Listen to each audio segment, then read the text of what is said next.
Hey, what's up, guys? Welcome back to the channel. I'm Nolan Alders. Today we got a bunch of crazy things to look at, including this woman that's screaming. She falls out of her chair at a JD Vance event. JD Vance jumps up to check on her. But before I show you that clip, guys, remember there are only 24 days until the election. That's insane, guys. Like, we are in the end game. Things are getting real. Be sure you're registered to vote and that you let your voice be heard in November. All right, y'all check out this clip, guys, because again, this woman screams, falls out of her chair. I don't know what's going on. Let's check it out. Directly to the people who need it most is just simply takes too long, and it's not the fault of any individual agency or the federal government. There's a lot of... Hold on, just a second, man. We okay?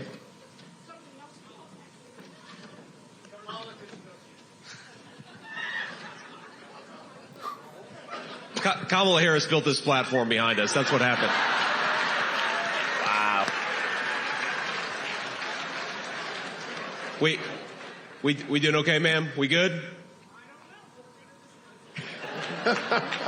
You can have my chair if you want. Go ahead, sir. The question is, can we have a conversation? Okay, so kind of a weird event. If I was JD Vance, I would have been thinking, is something going, like, notice he turns around to check on her. I think with the current climate that we have, I would have hit the ground. Someone screams like that. As soon as she did that, what that reminded me was the shooting with Donald Trump. And as soon as I heard that scream, it brought back those memories, guys. And it's just absolutely insane that we live in that kind of country. But of course, JD Vance, some kind of vibe let him know that this wasn't a major issue.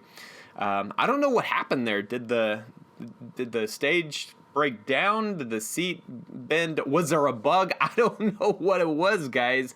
But anyway, a little bit of a weird interaction there.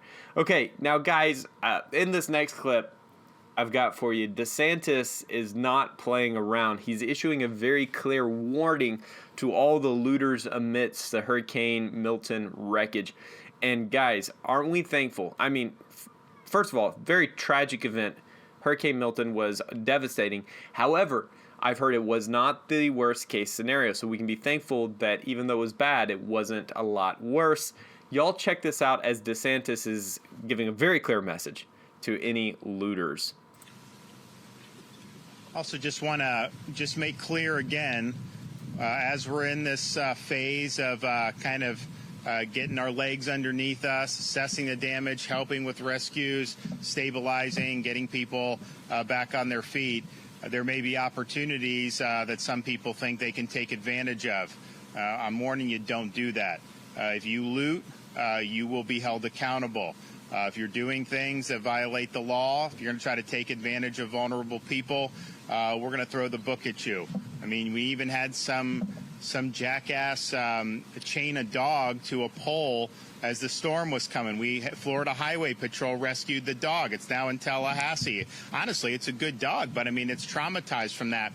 And so they're, we're watching over the dog now, but it's like, you see some of this stuff. And so as we see so much good and how people band together and respond and are out there with our first responders, people have been working around the clock since the beginning of the onset of the Helene emergency, nonstop for the last few weeks.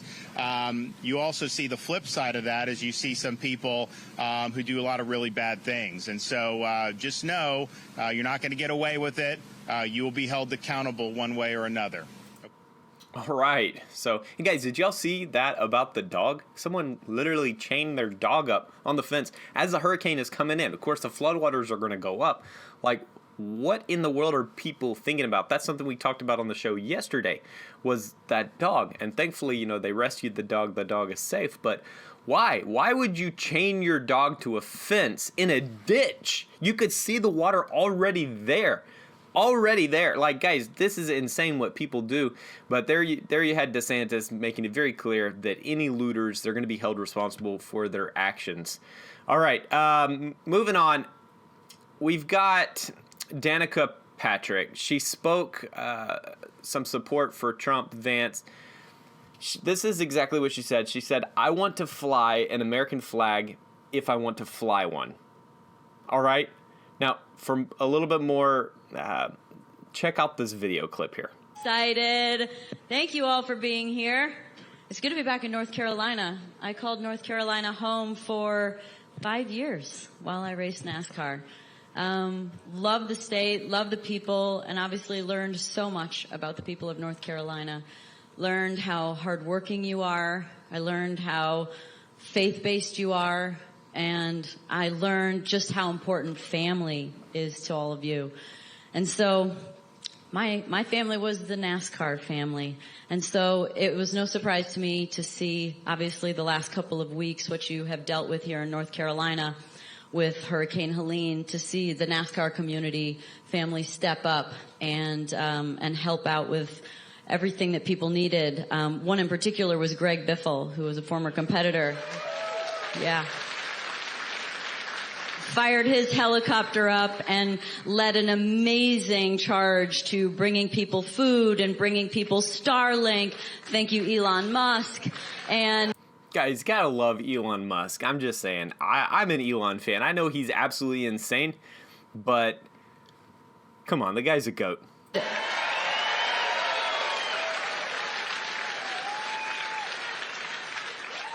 getting the people of North Carolina back online again.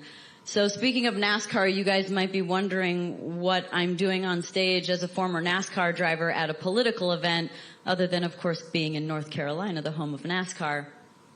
And my story goes back to December of last year. I went to an event in Arizona called AmFest. It was a fun 3-day event, lots of amazing speakers put on by Charlie Kirk.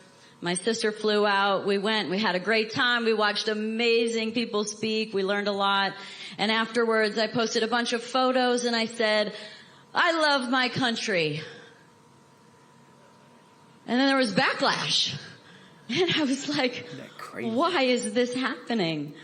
And, you know, really what it did as a result was it just really lit a fire in my heart to do whatever I could to make this country the kind of country where I say, I love my country.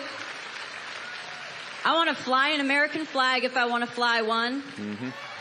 And I want to say I want to make America great again.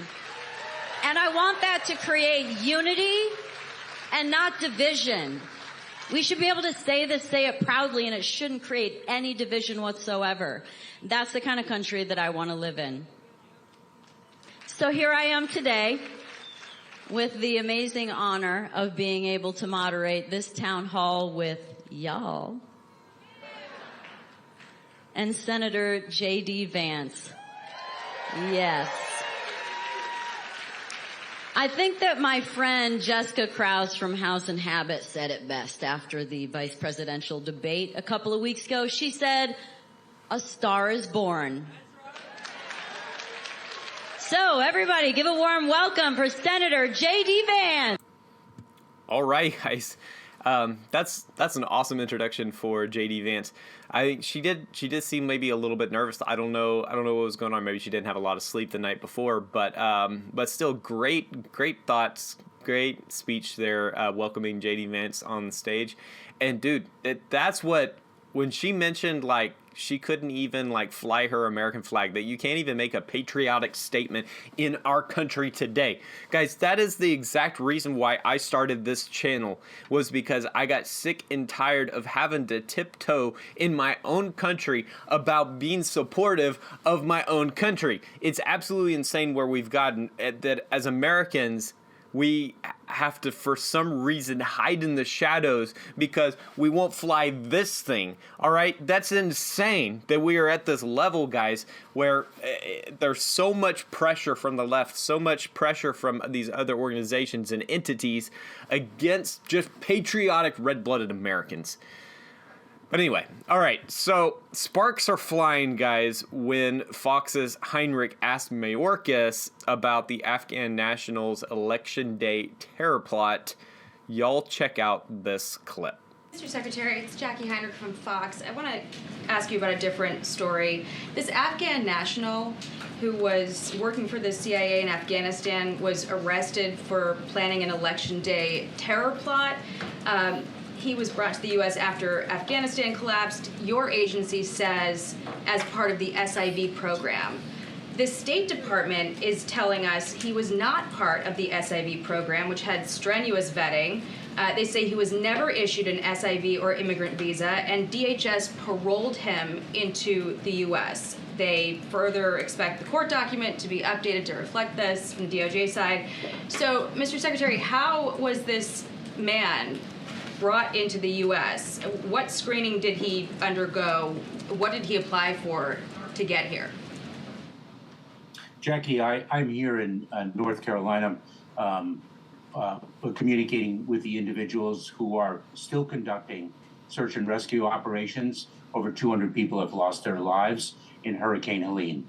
We have reports that at least 10 individuals have lost their lives as a result of Hurricane Milton. I'd be very pleased to answer your question in a different setting, but we're here to talk about emergencies and the support that we can deliver to people in desperate need. Thank you. I appreciate that, Mr. Secretary, but we're getting conflicting answers from your agency and from the State Department about a man who was arrested for an election day terror plot. How do you not have those answers prepared? Jackie, that's not what I said. What I said is I'd be pleased to discuss this issue at a different time, but I am here to speak about disasters that have impacted people's lives in real time, and that is a subject that I'm addressing today. Mr. Secretary, can you assure people that appropriate steps have been taken to secure the country against these kinds of threats? Because the outstanding question is whether this man was radicalized before the U.S. government brought him here or afterward. And people should be concerned about that. Jackie, your persistence in questioning can be matched by my persistence in answers. All right, we're going to go. Go ahead, Gabe. Okay, so didn't get anywhere there. My question to y'all is, who was kind of the person out of line there? Was it the press secretary? Should he have known what was going on? Should he have been able to give those answers? Or was it the wrong time and place to ask those questions? I will say this. I'm thankful that we have at least one major news organization that is willing to ask those questions in Fox. You know, I don't know what America would look like if we didn't at least have one right-leaning major news network. I mean, Fox isn't perfect, but again, thankful that there's somebody out there asking the important questions. And maybe that is the media's job, is to get in there and ask the uncomfortable questions at the wrong time, just because you got to take every opportunity you can get. I don't know. What side do you take when it comes to this argument of who was in the right, who should have done what? Very curious to know what y'all's thoughts are. Now, Donald Trump, guys, accuses 60 Minutes of fraud over the Harris interview. He said, quote, "This is the biggest scandal in broadcast history." Now, whether or not you agree that this is the biggest scandal in broadcast history, we definitely can see that there were parts of the 60 Minutes interview that were cut out. Y'all check out this clip of Donald Trump going off on 60 Minutes.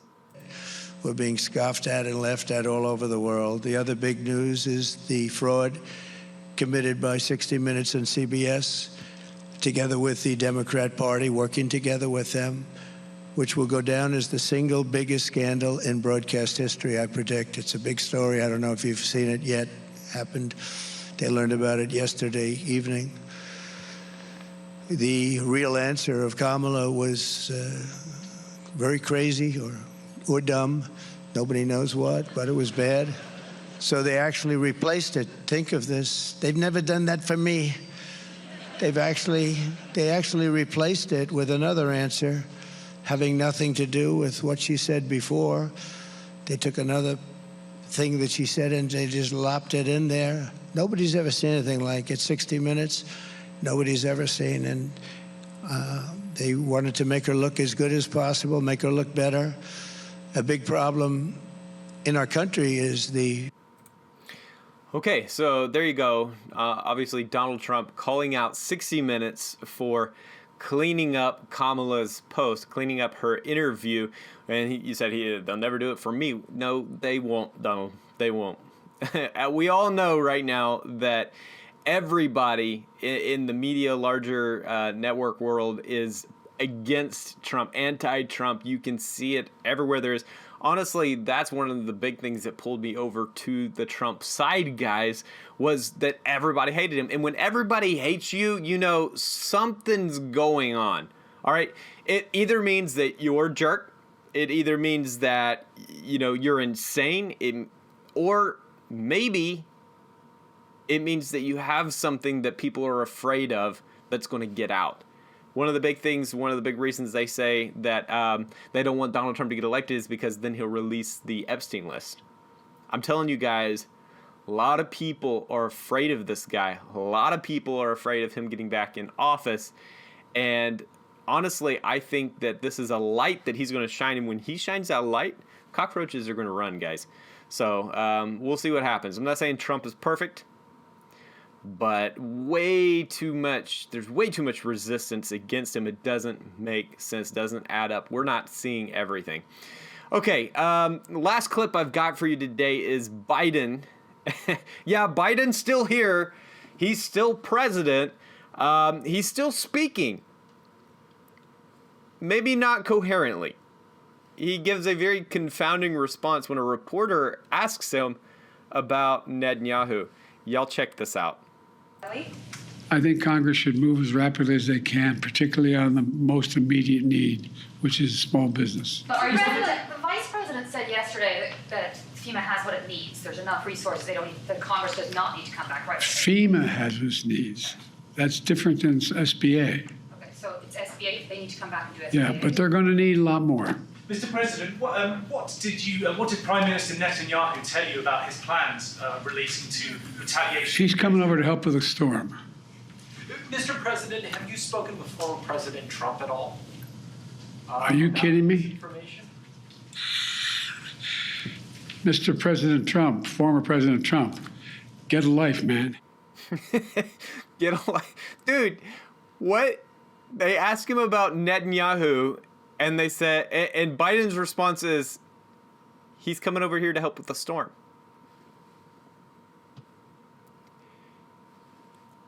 What? Guys, it's things like this that make me wonder, what is going on? Biden is asked, hey, what about Netanyahu? What about, Israel? What about all these missiles that are coming in? What's the plan? What are we doing? Are they going to retaliate against Iran? He's like, I think he's coming over here to help with the storm. What? Wow. All right, guys. That's all for me today. If you enjoyed this video, subscribe for more videos like this, guys. I really just really appreciate all the support that I'm getting from y'all. So leave a like if you enjoyed this video. Subscribe to the channel. I post a video at least every weekday. Maybe try to get some stuff out on the weekends as well. Anyway, I'll see you again soon with another video. Y'all take it easy and peace.